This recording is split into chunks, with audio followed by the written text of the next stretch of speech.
studio Greg Wrightstone. He's the geologist, executive director of the CO2 Coalition, and author of the excellent book, Inconvenient Facts, the science that Al Gore doesn't want you to know. Greg, thanks for coming on. Oh, good to be back with you. There's always climate change to talk about. There is, and I appreciate you staying. You have a flight coming up, and you decided to stay. Even though I know you want to get to spewing that CO2 into the atmosphere, I do appreciate you doing this. I appreciate that. But I love CO2, so I'm okay with a big carbon footprint. That's right, that's right. It shows a sign of a growing economy. Let's go through some of the issues that are going on right now. One of the big ones is we are in the middle of a conversion to electric vehicles. I was just reading about GM. They are currently building their final generation of combustion engines. I mean, the final V8 the GM will ever make, they're just started making that last generation right now. It's kind of a sad day, I think, for America in some ways, but the left will say this is a bright future ahead of us. I disagree. They are just not, electric vehicles are just not selling. America's not buying them. Represents less than 1% of the vehicle fleet right now. Still less than 1%? Yes. And wow. What we see here is, I've been talking a lot about this really unrecognized danger from electric vehicles. It's their lithium-ion batteries that are highly volatile. These vehicles can spontaneously combust. They're extremely difficult or nearly impossible to put out when they catch on fire. And this can be at 2 a.m., 3 a.m. in the morning in your garage or in a parking garage. These are rare events, but they do occur. Chevrolet has just recalled nearly all of the Chevrolet Volts for this fire danger. There was another Chevrolet Volt just last week that caught on fire in a parking lot. Now the parking lots in the area are banning electric vehicles in their parking lot. And think about this nightmare scenario. This is the thing that it should keep you up at night. These things happen. What happens when an electric vehicle, a Tesla or a Volt, catches on fire in an underground parking garage beneath an office building or an apartment building? It's going to be horrific. You wouldn't even the fire department could hardly even get to it. If they could get to it, they couldn't put it out. And the toxic fumes that come from these fires are horrific. And it doesn't seem to, I mean, everything I've read says even if you take zero emissions from the time the car starts being driven, you have to look back before that to the construction of the car. And when you do that, you have to drive these cars for incredible amounts of miles before you even start breaking even when it comes to emissions. Yeah, that's right. And it's a shell game for them. Right. It is what it is. They're moving carbon emissions around from the beginning part and don't talk about that's what requirement there. They don't talk about the critical minerals that are needed to create these things like lithium, cobalt, and the rare earth elements that we need to do that. And 80% of these are produced and refined in China. For example, cobalt that's needed, it's mined by child labor in the Congo, and then they ship it to China for processing. So we've just recently become energy independent, our oil independence from Saudi Arabia and the Middle East. We've just achieved that. And what Joe Biden wants to do, he wants to change this energy dependence from the Middle East and oil to China for rare earth minerals. And, and believe me, China's not going to be as willing to go along with what we did or what we want as Saudi Arabia has been over the last several decades. Yeah, I mean, Saudi Arabia's got its own set of problems, but they're not China. Right. They're not China, which is a positive in this particular context. Let me go to, because electric cars starting fires, really bad. However, what the left will say is if you don't go to electric cars, we're going to have more and more wildfires in the West. Everything's burning down. Australia was burning down last year, and now the West is burning down here in America. It's getting worse and worse and worse. At least that's their tale. Well, it is true that fires in the western United States, each fire, we've got some horrifically large fires and much more intense, and it's our fault. I admit that. But it has nothing to do with climate change. It has to do mainly with the forest management practices we instituted in the 1980s when we stopped logging. We stopped thinning the forests. So right now, the Sierra Nevada Conservancy says we have 4 to 5 times too many trees per acre.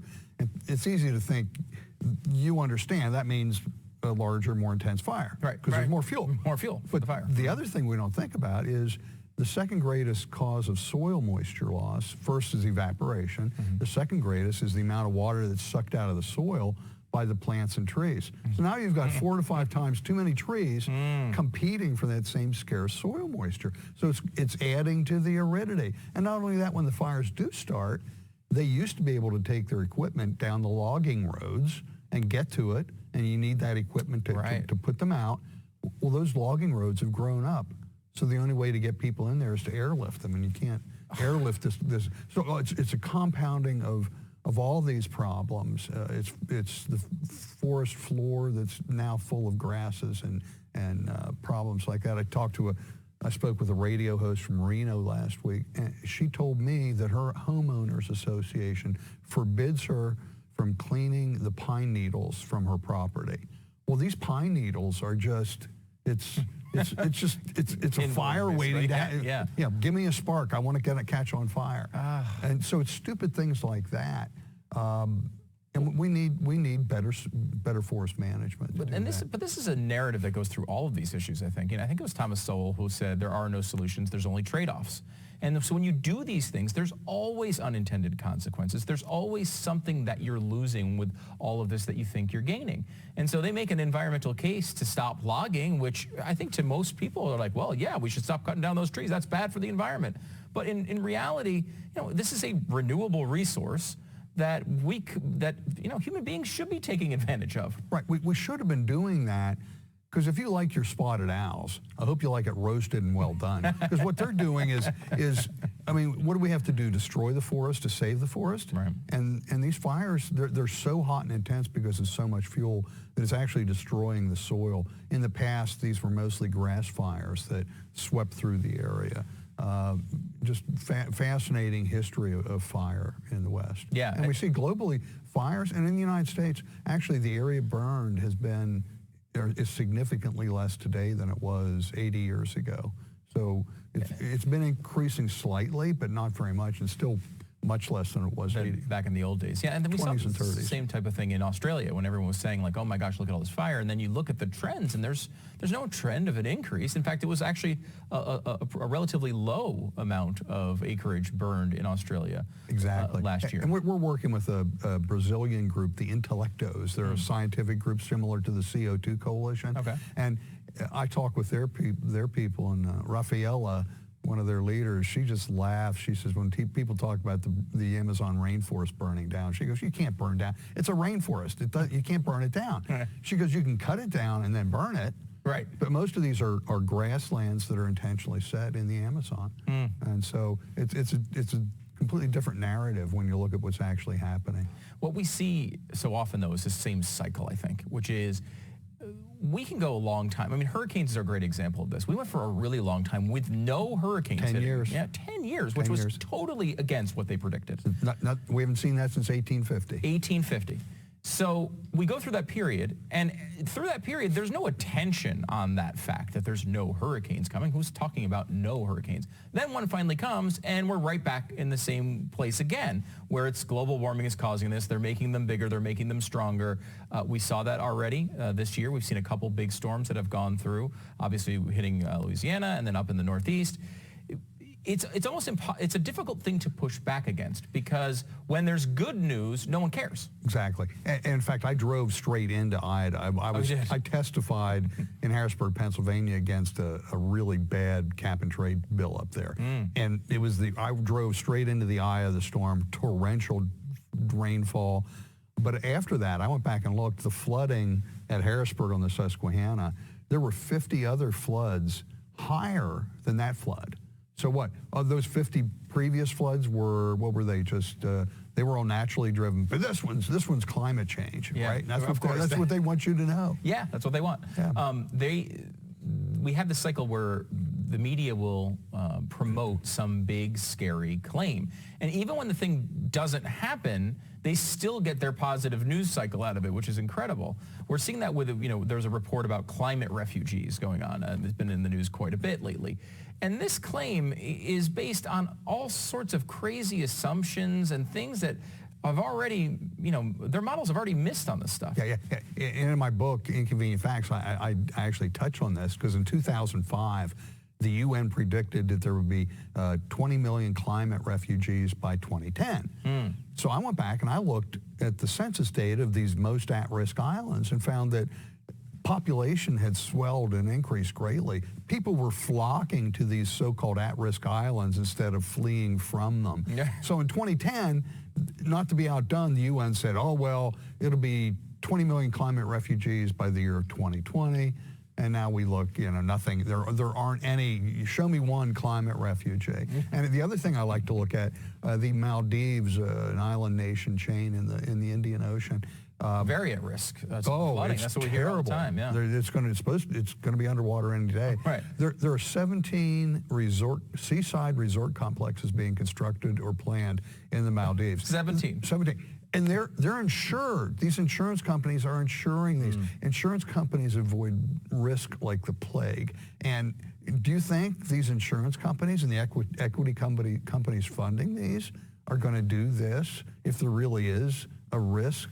And in fact, these island nations that they're talking about, we've had 400 feet of sea level rise in 10,000 years. 400 feet? 400 feet. Wow. Since the last glacial advance.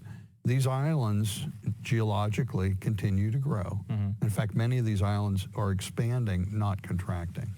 Yeah, it's a geologic process. The book is really interesting because we've talked about it before, but it's like one of those books that you go back to a lot of times. You see a chart here, you hear a new claim, and you're always going back to reference it, which is great. Is there one thing in here that because I have friends who say, look, they might be generally conservative, but they want to live in a clean earth. They want to live in a safe earth. And they see these things that are in the media all the time, and they say to me, like, look, why not just go with solar power? Why not go with electric cars and make this better? Why defend CO2? But the CO2 is the miracle molecule. We're being told it's the demon molecule. Right. We at the CO2 Coalition believe the combination of modest warming, it's warmed about 0.8 of a degree since 1900. That's not too alarming to me. 0.8 of a degree combined with increasing CO2, we see just huge benefits to the Earth's ecosystems and to humanity. And it's a story that goes unreported. By almost every metric, the ecosystems are improving. The human condition is improving. Show me what's wrong. Food crops are breaking records year after year after year. Severe related deaths, extreme weather related deaths have declined 99%. Well, a lot of it seems to be that they take us out of the process, right? They act as if we will not innovate, we will not adapt, we will not realize, like someone on an island, like the ocean levels, if they rise by a few inches, they're going to wind up putting seawalls and reinforcing it, and they're not going to just move. They're not going to just drown. They're going to do something to stop these things. They're going to adapt if these things occur. Yeah, and with sea level rise, we have a lot of very good data that shows that sea level rise is not accelerating. And we started adding CO2 to the atmosphere, and if CO2 is driving temperature rise, we should see some indication of sea level rise starting in the mid-20th century. We just don't see it. And you asked me about, well, what's the most important chart? Yeah. One that there's a chart, the temperature data. It's the longest thermometer-based temperature record available, and it goes back to the year 1659. And we can see from this that the warming trend that we're in started more than 300 years ago. And it's before my SUV was exactly. built. Yeah. And so we had 250 years of warming that had to have been entirely naturally driven. But we're being told, well, that's all changed in the mid-20th century. Right. Now it's being driven by carbon dioxide. Well, no, it's not. No, it's not. The same forces that have been driving temperature for those many hundreds, thousands, and millions of years are still in place today. They didn't stop in the middle of the 20th century. And we also see what I like to talk about, and I'm working on this in my new book, is to look back through human history. Look back. We're being told, aren't we?